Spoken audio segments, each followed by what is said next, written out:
भगवान की जय।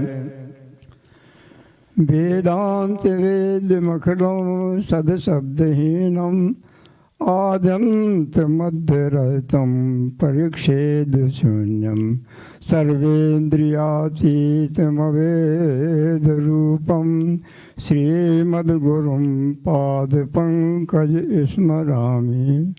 नमस्कार गुरुदेव को सतचित आनंद रूप, जिनकी कृपा दृष्टि से नासत भ्रम तम को। बस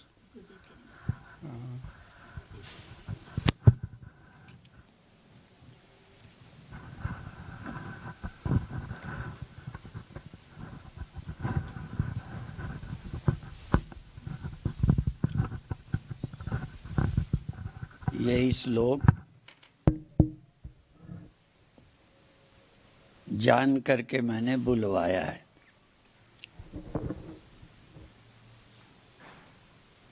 अब ये गुरु की वंदना है।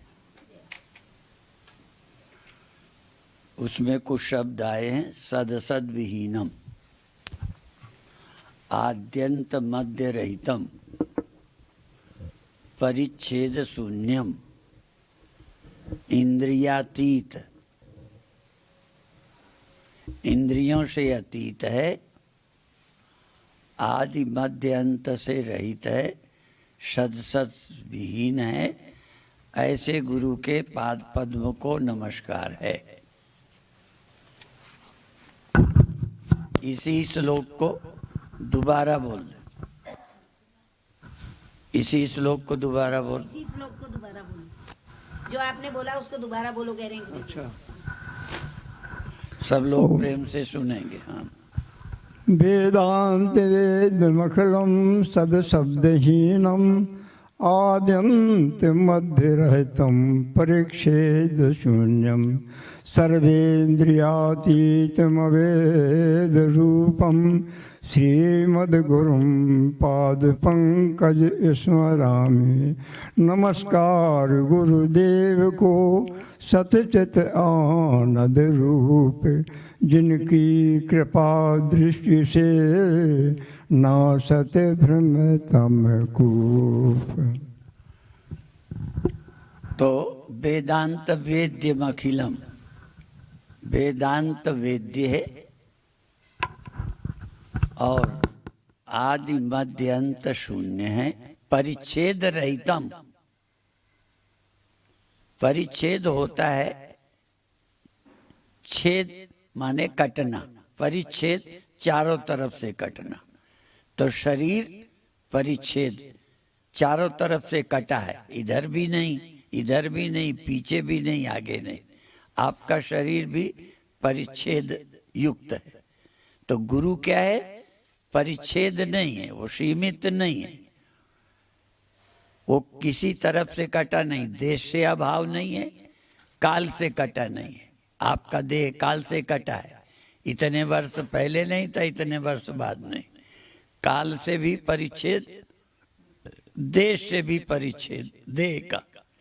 लेकिन गुरु न देश से कटे हैं, न काल से कटे हैं, और इंद्रियातीत हैं, इंद्रियों से मालूम नहीं पड़ते।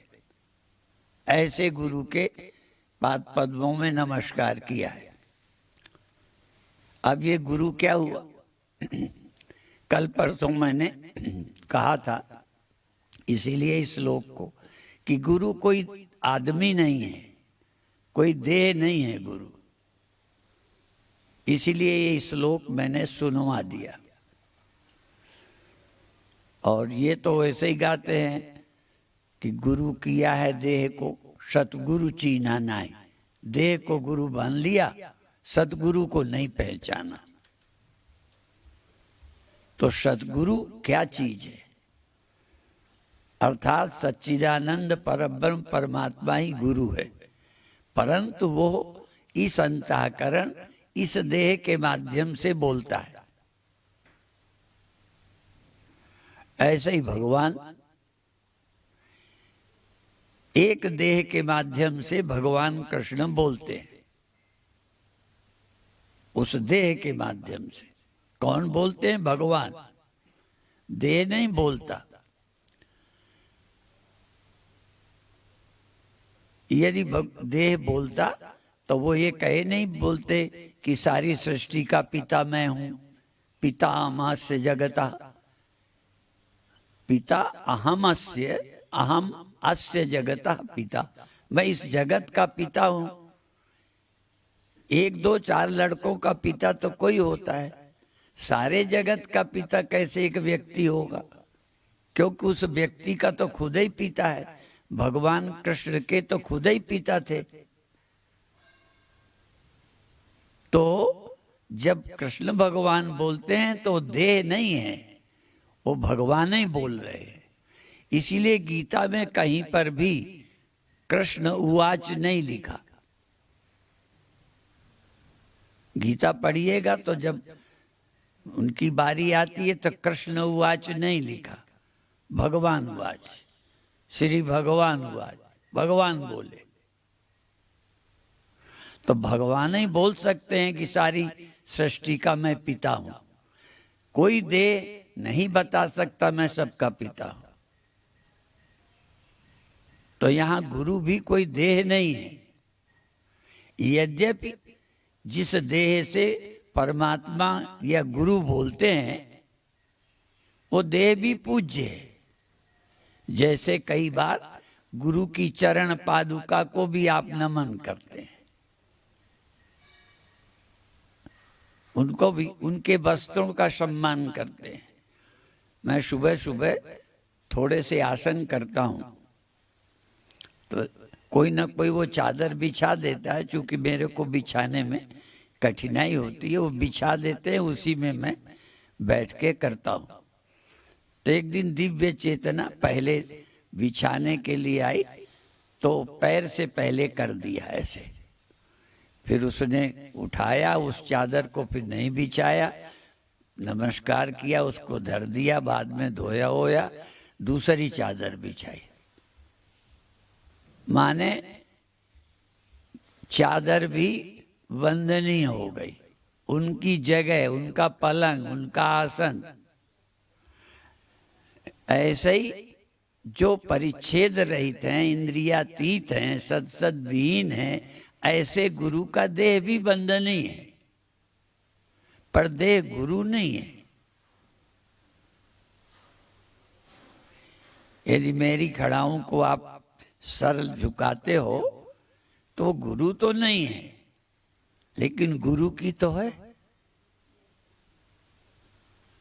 तो परमात्मा का देह भी वंदनीय है, पूजनीय है। इसलिए भगवान के फोटो का भी हम सम्मान करते हैं, उनकी प्रतिमा का सम्मान करते हैं। तो मुख्य विषय है कि वेदांत वेद्यम अखिलम, वेदांत वेद्य हैं। गुरु ऐसे नहीं, वेदांत के द्वारा गुरु जाने जाएंगे। ऐसे आंखों से गुरु नहीं दिखते। और यही कल परसों कहा था, भगवान ने कहा अर्जुन को कि जो मुझे सर्वत्र देखता है, यो माम पश्यति सर्वत्र। अब किसी भगवान कृष्ण का देह सर्वत्र थोड़ा है, वो तो एक जगह है। भगवान राम का देह एक जगह है। यदि एक जगह ना होता तो वनवास कैसे? वनवास का मतलब वहां से जंगल जाओ तो कौन जाएगा देह? तो वनवास तो तभी है जब देह व्यापक नहीं है। ये इंद्रियां सब कुछ नहीं जानती, आंख केवल देखती है। आंख की ताकत नहीं कि सुन ले। केवल आंख से सुनने वाला एक जीव है, शायद आप जानते हो, उसका नाम है, शब्द है चक्षुश्रवा। चक्षुश्रवा आंख से सुनता है। वो कौन है? सांप। उसके वो कान नहीं होते, वो आंख में ही कान है, चक्षुश्रवा। अर्थात आंख देख सकती है, सुनती नहीं। कान सुन सकते हैं, देखते नहीं। नाक सूंघ सकती है, सुनती नहीं। रसना स्वाद ले सकती है, देखती नहीं। इनकी सामर्थ्य भी सीमित है, सर्व समर्थ नहीं है। हर एक की शक्ति सीमित है। ऐसे ही देह जवान होता है, बूढ़ा होता है। देह जगता सोता नहीं है, जरा ध्यान रखना। तुम जगते हो तो लेके चलते हो, तुम जगते हो देखने सुनने लगे। देह नहीं जगता, देह नहीं सोता, ये तो सदा ही सोया है, मरा ही है। तुम जीवित हो तो ये जीवित है, तुम जगते हो तो चलाते हिलाते डुलाते हो। जैसे घर का आदमी जगे और दरवाजा खोल दे, जब जरूरत हो बंद कर ले, तो दरवाजा खुद तो बंद नहीं होते, खुद नहीं खुलते, अंदर कोई मालिक बैठा है। तो इस देह के अंदर कोई बैठा है, पर ये बैठे वाले तो ढेर अनेक हैं। देह अनेक हैं, देहों में बैठे हुए भी जीव अनेक हैं, पर इन सब जीवों के पीछे भी एक है, परिच्छेद शून्य। क्योंकि ये जीव परिच्छिन्न है, यहाँ है वहाँ नहीं है, वहाँ है यहाँ नहीं है, एक देह में दूसरे देह में वो नहीं है। तो जीव भी परिच्छेद वाले हैं।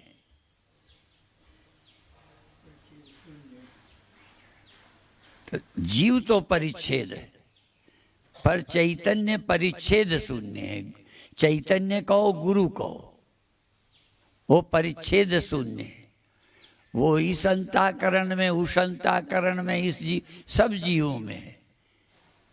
जीव अलग अलग हैं, पर जीव का अधिष्ठान चैतन्य अलग अलग नहीं है, वो एक है। और जीव उससे भिन्न नहीं है, स्वतंत्र नहीं है। इसलिए इस जीव को निश्चय करना है कि मैं वही हूं जो सर्वत्र है, मैं वही हूं जो परिच्छेद रहित है, मैं वही हूं जो इंद्रियातीत है। इंद्रियों से मालूम पड़ने वाला विषय मैं नहीं हूं। इसलिए जो परमात्मा के लक्षण है वही गुरु के। गुरु और परमात्मा दो नहीं है। पर जब देह की दृष्टि से देखते हैं तो गुरु परमात्मा नहीं लगेगा। इसीलिए बहुत जगह अपने गुरुदेव के समय भी गुरुदेव, सदगुरुदेव भगवान की जय बोलते थे। यद्यप जब फोटो लगाते हैं तब गुरु का वही फोटो लगाते हैं, चूंकि उसी देह से, उसी अंतःकरण से सदगुरु ने हमें सुनाया। परब्रह्म जो परिच्छेद रहित है, इंद्रियातीत गुरु हैं, जो आद्यंत मंत्र रहित हैं, ऐसे गुरु उस अंतःकरण, उस देह से बोले। इसलिए उस देह को हम गुरु मानकर फोटो रखते हैं, पर गुरु देह नहीं है, पर गुरु अंतःकरण नहीं है। पर बिना अंतःकरण के कोई गुरु बन नहीं सकता। जब देह होगा, अंतःकरण होगा, तभी उन्होंने उपदेश किया होगा। किस बात का? कि तू सच्चिदानंद है, सच्चिदानंद तू, नित्य निर्द्वंद तू, जीव माना। सच्चिदानंद तू, नित्य निर्द्वंद तू, ये उपदेश है। जीव माना, बन गया देह में ही दीवाना। अब जो गुरु खुद ही देह में दीवाना होगा, देह तो है पर देह का दीवाना नहीं है, अंतःकरण तो है पर वो अंतःकरण नहीं है, वो परब्रह्म है। और तभी शिष्य को परब्रह्मता का उपदेश दे सकता है, क्योंकि जैसा गुरु तैसे उपदेश। जो गुरु देह ही होगा वो देह ही का उपदेश कर पाएगा कि तू ये कर, तू ये कर, तू ये कर। हमारे गुरुदेव के देह भी था, स्वस्थ देह था, 100 वर्ष की ज्यादा उम्र में भी स्वस्थ थे। और वो जब किसी को दीक्षा देते थे तो आत्मज्ञान सोहम मंत्र को बताने के साथ और भी कुछ बताते थे। उठो, स्नान करो, व्यायाम करो, प्राणायाम करो, वीर धीर विद्वान बनो, ऐसे वीर धीर बनो। और कभी कभी कहते थे कि तुम मेरा हाथ पकड़ो, मैं छुड़ा लूंगा, और मैं पकड़ू, तुम नहीं छुड़ा सकते। अर्थात 100 वर्ष की ज्यादा से उम्र में भी दिमाग में वीकनेस नहीं थी, कमजोरी नहीं थी। ऐसा नहीं लगता था कि मेरे में ताकत नहीं है। भले लोग छुड़ा लेते, भले उनको पकड़ते तो न छुड़ा पाते, लेकिन ये एक मन की फीलिंग है। मन के अंदर कमजोरी नहीं मालूम पड़ती। आप भी देखना, किसी दिन आपका यही शरीर, इतना ही वजन, पर लगेगा उठने का मन नहीं, चलने की हिम्मत नहीं, एक बतासे को भी फोड़ना पड़े तो ना फूटेगा, ऐसा लगता है। और किसी दिन लगता है मैं ठीक हूं। तो ताकत क्या है? एक फीलिंग, एक अनुभूति, अपने को कमजोरी न मालूम पड़ना, वीकनेस न लगना। तो ऐसे ही अपनी मौत न लगना, अपना जन्म न लगना। मैं अनादि हूं, मैं अनंत हूं, मैं चैतन्य हूं, चिदाभास नहीं, मैं चेतन हूं। जिससे ये चिदाभास बना रहा खो जाता है। चिदाभास जगता है, रहता है, लय हो जाता है। ये अंतःकरण रोज चिदाभास पैदा होकर गहरी नींद में चला जाता है, देह में आकर देह का त्याग कर देता है। आत्मा ने कभी देह धारण नहीं किया, आत्मा कभी देह का त्याग नहीं करता। ये जीव ही है जो देह में आया है, देह का त्याग करता है, ये उसका आभास है। और ये कब तक करता है? जब तक ये अपने स्वरूप में नहीं जाता। इसलिए माम उपेत्य तु कौन्तेय पुनर्जन्म न विद्यते। कब इसका जन्म मरण जाएगा? भगवान ने कहा माम उपेत्य, मुझ परमात्मा को, चैतन्य को जब ये जीव प्राप्त कर लेता है तब ये फिर जन्म नहीं लेता। माम उपेत्य तु कौन्तेय पुनर्जन्म, दोबारा फिर जन्म नहीं लेता। जब तक ये अपने स्वरूप ब्रह्म को, मैं ब्रह्म हूं, मैं सर्वत्र हूं, अनुभव नहीं कर लेता। तो पहले तो देह में नहीं हूं, फिर अंतःकरण में नहीं हूं, और मैं साक्षी हूं। अंतःकरण और आभास के परिवर्तन का मैं साक्षी हूं। जितने परिवर्तन हुए मेरे रहते हुए मुझे पता चले, जागृत स्वप्न सुषुप्ति ध्यान में जितनी परिवर्तन वृत्ति होती है, अब मन नहीं लगा, मन लगा, इस समय सुखाकार है, हर वृत्ति ज्ञान का साक्षी। बुद्धि साक्षिणम विद्धि या वृत्ति साक्षिणम विद्धि। वृत्ति पैदा होगी, जैसे दुखाकार वृत्ति पैदा हुई, दुख गया थोड़ी देर बाद, अब सुखाकार वृत्ति, सुख गया। तो जैसी वृत्ति तैसे ही अनुभूति। तो वृत्ति ज्ञान बदलता है। वृत्ति सुख की तो सुख हो गया, दुख की दुख हो गया। नींद में एक वृत्ति है निद्रा, और कोई है ही नहीं। सुख दुख हानि लाभ भय पराभय, पर भय अभय, ऐसी कोई अनेक वृत्तियां ही नहीं।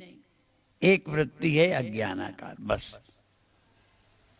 अर्थात अभी जो ज्ञान है वो वृत्ति है, ये वास्तविक ज्ञान नहीं है। वृत्ति देह से मिल गई, देह हूं। वृत्ति बैठे, मैं बैठा हूं, मैं लेटा हूं। देह के अनुसार वृत्ति, जैसे जैसा देह होता गया तैसे तैसी वृत्ति होती गई, तैसे ही आपने अपने को मान लिया।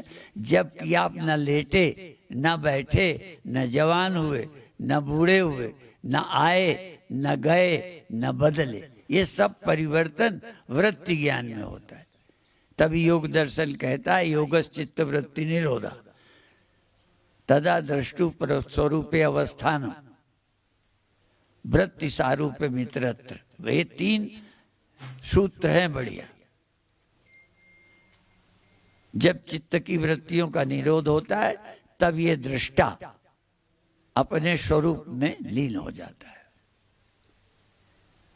और बाकी समय कैसा रहता है? वृत्ति सारूप्य। जैसी वृत्ति में जागा हूं, मैं सोया हूं, मैं जवान हूं, मैं बूढ़ा हूं, मैं धनी हूं, मैं गरीब हूं, वृत्ति सारूप्य। वृत्तियों के अनुसार अपने को देखता रहता है, जानता रहता है।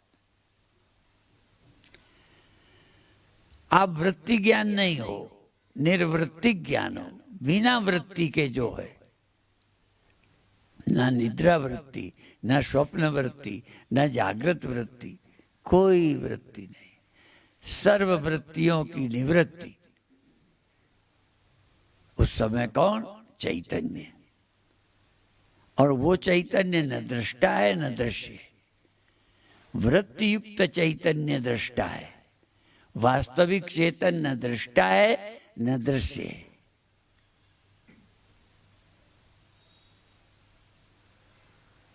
सत असत की कल्पना, सत सत विहीनम। सत असत की कल्पना भी एक वृत्ति के रूप में ये दिखा पड़ा, ये है ये नहीं है, ऐसा है नहीं का विषय नहीं है। है करके विषय नहीं है और नहीं करके अभाव नहीं। जिसका अभाव करके और विषय रूप से के भाव करके, विषय जैसे देह है, एक समय बचपन था, अब नहीं है। एक समय मान लो इस समय युवावस्था है, फिर उसका अभाव होगा। है करके जो जाना गया, फिर नहीं करके जिसको देख लिया। जिसको है देखा उसको नहीं देखा। ऐसे ही वृत्ति ज्ञान को है देखा और वृत्ति ज्ञान का अभाव भी देख लिया। अर्थात ज्ञान का होना भी देखा और ज्ञान का न होना भी देखा। तो ज्ञान का होना, ज्ञान का न होना, दोनों जो देख लिए, जान लिए गए, इनको किसने जान लिया? जो ज्ञान है अब ज्ञान नहीं रहा, तो ज्ञान के होने, ज्ञान के न होने, दोनों का साक्षी वो वृत्ति नहीं है। वृत्ति ज्ञान पैदा होता है, वृत्ति ज्ञान का अभाव हो जाता है। पर सच्चिदानंद, मैं सत हूं, मैं चित हूं, अर्थात मेरा अभाव नहीं, सतपन मेरा सदा और चितपन भी, मेरे चितपन का अभाव नहीं। इसीलिए कई बार हम अपने शिष्यों का नाम ऐसे ही रखते थे, जैसे चित प्रकाश, चैतन्य। ठीक है, तो इस तरह से सत आप हैं, चित आप हैं, अर्थात जिसका अभाव न हो ऐसे सत। ऐसा सत तो बहुत है कि है और उसका सत का अभाव हो गया। जैसे घड़ा है और घड़े का अभाव हो गया। जिसको आपने है कहा, उसी को आपने थोड़ी देर बाद नहीं है कह दिया। जिसको है करके नहीं कहना पड़े, वो सत्य नहीं है। इसलिए उसको प्रचलित शब्द है त्रिकाल अबाधित्वम सत्यत्वम। तीनों काल में जिसका अभाव नहीं होता, माने पहले भी अभाव नहीं था, अभी भी अभाव नहीं, आगे भी अभाव नहीं हो। ऐसा पदार्थ कोई बताओ जिसका अभी भी अभाव नहीं है, पहले भी अभाव नहीं था, आगे भी अभाव ना हो। ऐसा पदार्थ देखा आपने? जिसका पहले भी अभाव नहीं था, अभी भी अभाव नहीं, आगे अभाव ना हो। ऐसे तो बहुत देखे, अभी तो भाव है, कल अभाव हो जाएगा। ऐसे सत्य से तुम्हारा परिचय है, जिसे आप है कह रहे हो, अब आप ही कहोगे अब नहीं है। घड़े को आप ही कहोगे है, और अब फोड़ दे, आप ही कहोगे अब नहीं है। और गांठ लगा के तो बहुत बार समझाता हूं कि गांठ है, फिर खोल दी, अब नहीं है। अब गांठ नहीं रही तो कपड़ा तो है। इसी तरह से, पर वो कपड़ा भी अंतिम सत्य नहीं है। कपड़े को खोल लो, एक एक धागा हो गया, कपड़ा भी गया। और धागे को भी उल्टा घुमा दो, धागा भी गया, रुई हो गई। रुई को भी गला दो, जिस जमीन से पौधे से आया था वो जमीन में चला गया। तो सत्य क्या है? जो कभी समाप्त ना हो। तो लय चिंतन भी है। जैसे हम कहेंगे कपड़े को धागे में बदल दो, उल्टा चलो। पहले तो रुई को धागा बनाया, धागे का कपड़ा बनाया, कपड़े का भी टोपी बना ली, साफी बना ली। अब पहले साफी खत्म कर दो, फिर इसके बाद में धागा, फिर धागे को खत्म करो, थोड़ा उल्टा चलो। अब फिर रुई को भी खत्म करो, फिर जहां से रुई आई थी उसको भी खत्म करो, मिट्टी को, पृथ्वी को। वो कहां से हुई है? एतदात्मना आकाशा संभूता, उस आत्मा से आकाश हुआ। आकाशाद वायु, आकाश से वायु हुई, और वायु अग्नि, उससे अग्नि हुई, अग्नि से पानी हुआ, अद्भ्या, अद्भ्या पृथ्वी, उससे पृथ्वी हुई, फिर पृथ्वी से अन्न पेड़ पदार्थ हो गए। ऐसे उल्टा चले। ऐसे ही लौटते लौटते ये मैं कहाँ से आई, ये मैं कहाँ चली गई थी? तो अभी तो नींद में कहते हो चली गई थी, एक दिन चैतन्य में चली जाए। ये वृत्ति ज्ञान, योग दर्शन क्या है? वृत्ति ज्ञान की निवृत्ति। योगश्चित्त वृत्ति निरोध, माने सब वृत्ति ज्ञानों का अभाव हो जाए। कोई वृत्ति ज्ञान नहीं, न जागृत, न स्वप्न, न सुषुप्ति, न दुख, न सुख, न मैं, न तू की कल्पना। सब वृत्तियां तब जो रह जाए वो चैतन्य, और वो अपरिच्छिन्न है। वो किसी सीमा में, और उसका होना इंद्रियातीत है, माने बिना इंद्रियों के। अब यूं समझ लो, मोटी बात पूछ लें, आपका मन नहीं लगा, ध्यान में बैठे, मन नहीं लग रहा, मन आज शांत नहीं है। ये आंख से देखा क्या, कान से सुना क्या, हाथ से छू के टटोला क्या? मन दुखी है, इस दुखी मन को किस इंद्री से देखा? और यदि दुख का इंद्रियों से पता चलता तो अंधेरे बहरे लोगों को दुख का पता ही न चलता। और इंद्रियों से पता, तो इसलिए दुख का पता इंद्रियों से नहीं चलता। इसलिए अंधे को भी दुख होता है, बहरे को भी दुख होता है, नहीं होता ना? क्यों? तो बिना इंद्रियों के दुख का पता कैसे चल गया? और मन नहीं लगा, ये हाथ से टटोला क्या? तो मन का साक्षी कौन है? को देवा यो मना साक्षी। देव कौन है? परम देव कौन है? महादेव कौन है? जो मन का साक्षी है। इसलिए इसको जानने के लिए, और ये विषय आम कथाओं में भी आता नहीं है। राम की कथा हो गई, कृष्ण भगवान की कथा हो गई, कोई कथाकार भागवत में भी इस विषय को लेगा, है तो उसमें, लेकिन उसके कहने का टाइम नहीं होता। मोटी मोटी कथाएं की टाइम बीत जाता है। तो बहुत लोग मनौती करते हैं, इसलिए कथा सुनते हैं, जिज्ञासु नहीं है। पर जब परीक्षित ने सुनी थी तब मनौती की थी क्या? एक समस्या थी जो उसके सामने खड़ी हो गई, फिर कथा सुनी। आप तो मान लेते हैं लड़के की शादी हो जाएगी तो हम एक भागवत की कथा करेंगे, और हमारे संतान नहीं है, संतान हो जाएगी तो हरिद्वार में कथा सुनेंगे।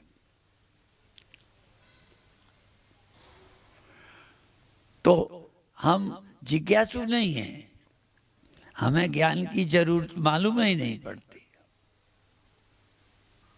पुण्य की जरूरत है और कई चीजों की जरूरत है।